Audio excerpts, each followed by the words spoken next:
محرم کا تقدس، اس کی حرمت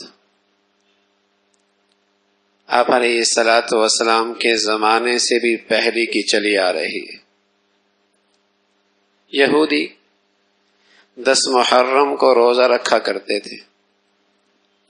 آپ علیہ الصلاۃ والسلام مدینہ تشریف لائے، پتہ چلا کہ یہودی اس دن اس لیے روزہ رکھتے ہیں کہ ان کا نظریہ اور عقیدہ یہ ہے کہ موسیٰ علیہ الصلاۃ والسلام کو فرعون سے اس دن نجات ملی تھی،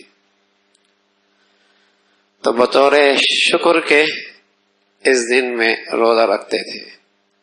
تو پیارے رسول صلی اللہ علیہ وسلم نے فرمایا، حضرت موسیٰ علیہ الصلاۃ والسلام سے محبت کا تعلق ہمیں ان سے زیادہ ہے، ہم بھی روزہ رکھیں گے، لیکن جہاں یہودی رکھ رہے ہمارا روزہ ان سے قدرے مختلف ہوگا، ہم 9 اور 10 کو رکھیں گے یا 10 اور 11 کو، تاکہ عبادت میں بھی ان سے فرق ہو جائے۔ تو اس کی فضیلت، اس کی حرمت پہلے سے چلی آ رہی ہے۔